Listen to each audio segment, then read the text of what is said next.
I wanted to make a quick video on the new mortgage insurance rules to allow refinancing of up to $2 million to add in additional secondary suites. Let's dive in.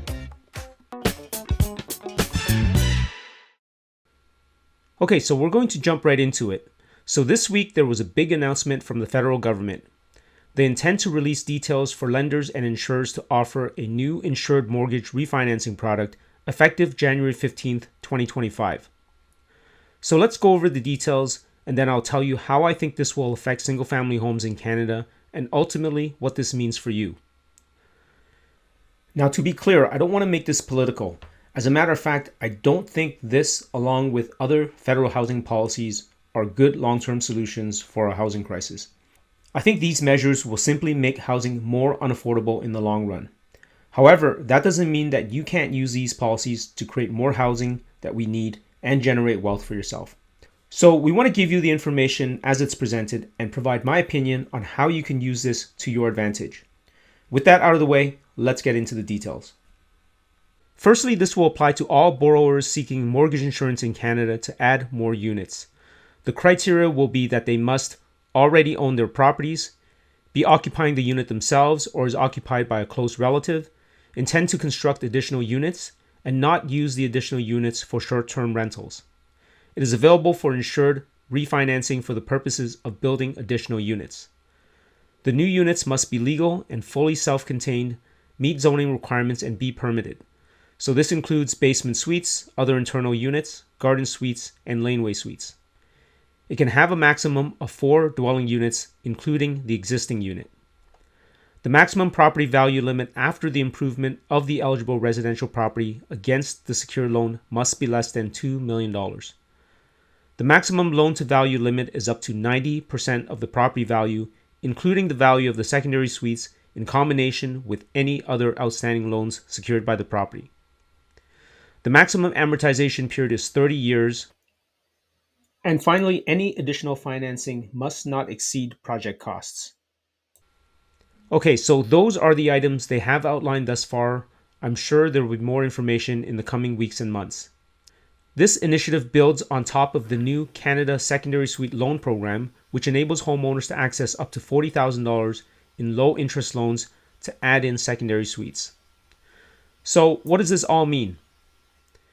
Now, you may be aware that I've already previously expressed that there will be a huge upcoming demand for single-family homes even before this announcement. The catalysts for this include, firstly, a reduction in appetite from the municipalities to build new single-family homes, but rather to densify the existing urban boundary. This is because they are no longer able to sustain the costs associated with suburban sprawl infrastructure. Secondly, all levels of government is pushing for density. Municipalities have changed zoning to permit 3 to 5 unit conversions from single-family homes. Provincial Bill 23 is pushing for up to 3 units and eliminating development charges. The federal government is providing more funding for density projects and even have a plan to standardize pre-approved plans for high-density housing in existing lots. Thirdly, due to the rate environment, high cost of construction materials and labor, there has been a lack of new construction even within the urban boundary in the past couple of years. Once the current relatively high inventory is sold, we believe there will be a massive supply crunch of single-family homes available in the market. And now with the new rules allowing homeowners to access a greater amount of capital for purchasing homes and add additional suites, this is going to add even more fuel to the fire of single-family home demand. So what does this mean for you? Well, in my opinion, if you're in a profession which involves single-family homes and the process of adding in additional suites, you stand to benefit greatly. This would apply to designers and architects, builders and contractors, realtors, and mortgage professionals. There are also a myriad of many other professions adjacent to this space which involve single-family home conversions who also stand to benefit. Earlier this year, I made a video outlining careers that you can consider which I believe will be in tremendous demand in the coming years. Link to that video is in the description below.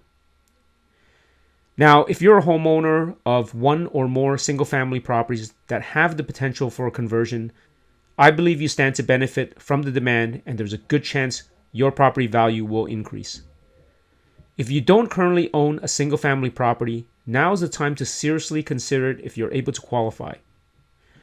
The market is currently full of inventory because either people are unable to qualify for a mortgage or still fearful of the market going down further. Of course, we don't have a crystal ball and it's very difficult to say what's going to happen in the short term.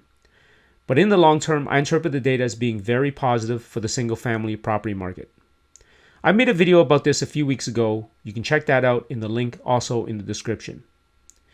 If you have the means to get in before the January 15th date, you may be able to get a head start on what could be a very bullish next few years for single family properties. As always, do your own research and don't ever be over leveraged.